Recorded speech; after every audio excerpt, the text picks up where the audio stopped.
Alright, welcome to this new video about building an entry model.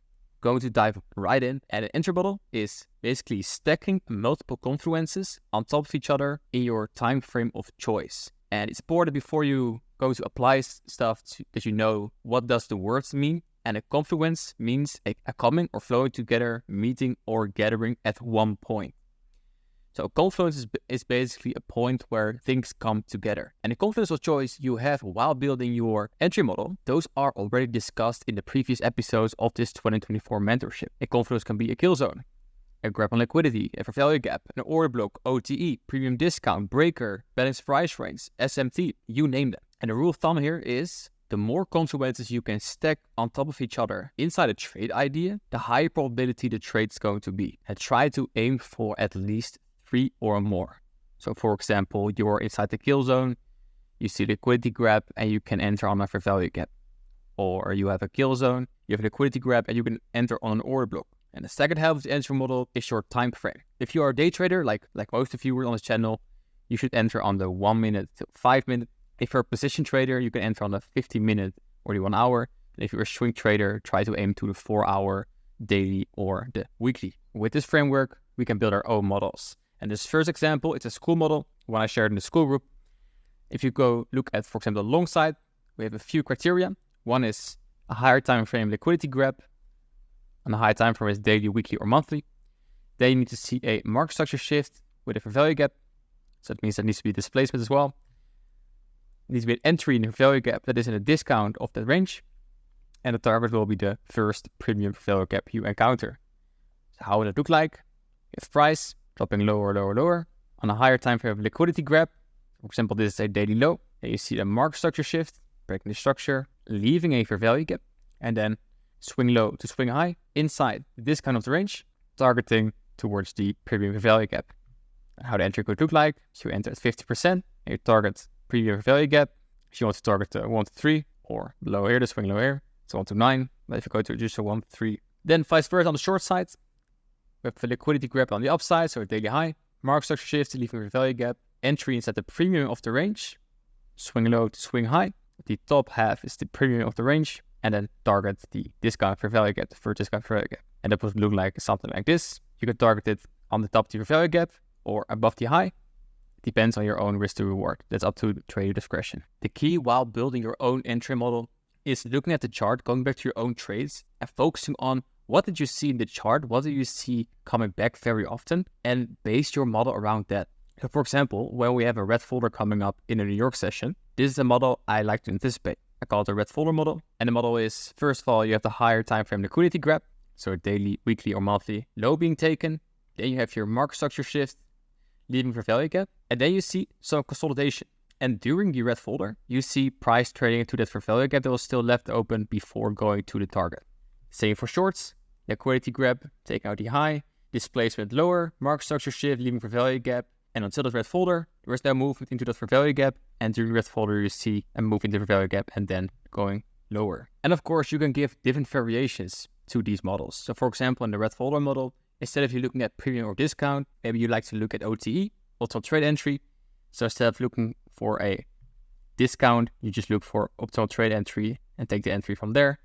Or inside the short model on the OTE short, or you're waiting for an SMT between two correlated pairs, for example, euro or dollar, or AUD or NCD, or NQ or ES. So you can play around with the different confluences. Choose the one you resonate the most with. Now let's look at an example how this would look like in the chart. So when you're looking for your specific entry model, you go over your checklist. So first you just wait before you have a higher time frame liquidity grab. So here we have a daily low, and during London, inside the London kill zone, it gets violated. After that, you are waiting for a market structure shift, leaving a fair value gap. You know from the previous video that you want to look at the last swing high before taking a low.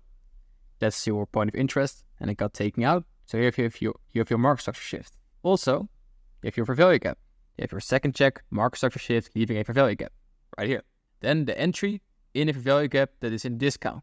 So you're going to take a fib from swing low to swing high, and you see at the discount, you can take your entry. So right here, this will be your entry.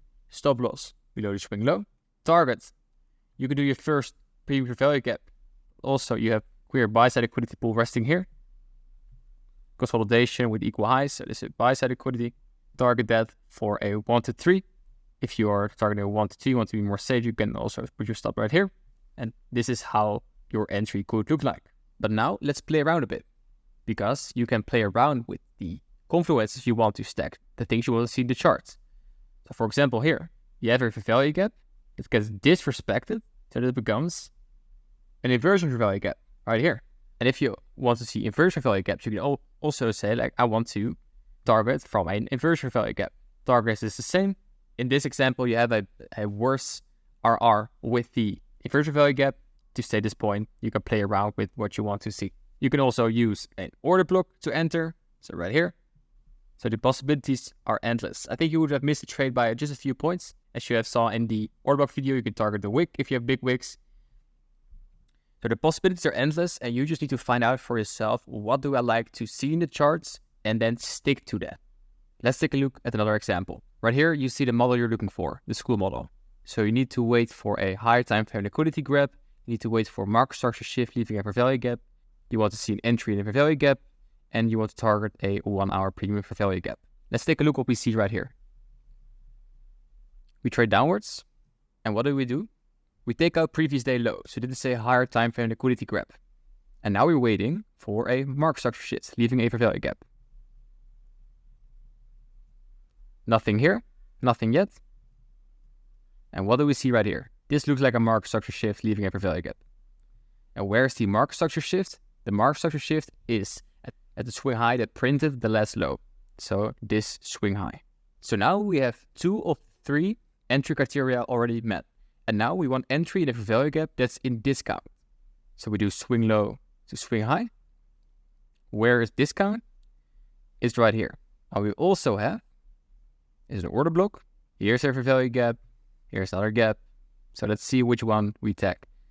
For an entry, I would personally take a entry at the order block, or I would say a little bit in premium here. Stop loss below the low. Target the 1 hour fair value gap this high for a clear 1 to 2. Let's see what the market does. So it taps into the fair value gap inside the order block. And you know from the order block video, if there's a wick, you can take the top of the wick, comes inside here, and then it moves away. And we are not done yet with this day, because this is a London setup, and you also want to see a New York setup, of course, forming. So you wait for the New York killstart to start, and you want to aim for taking a trade around the New York Open. Here is 8:30 news report in a red folder. We take out liquidity. We take out the London session liquidity. Trading lower, we're trading lower. And you want to see liquidity being taken out, and then a market structure shift upwards. Do we see a market structure shift upwards yet? No, we don't. Could this be market structure shift upwards? We have a swing high that printed the low here. So we could use this as a market structure shift. Does it leave a fair value gap? Let's see how the next candle prints. Yes, it does. So we have liquidity being taken out, the London session liquidity. We have a market structure shift leaving a fair value gap. And now we're going to target or 1 to 2 or a high or a fair value gap. So the entry is right here. Stop below the low. Target for 1 to 2 is here inside this fair value gap. But you can also target these failure swings here for a 1 to 3. And let's see what the market does. It comes back to the fair value gap again. And then it goes to TP. Thank you for watching this video. If you like this video, please like and subscribe and share it with all your trading friends. And also make sure you're inside the school group. And with that said, I will see you in the next one.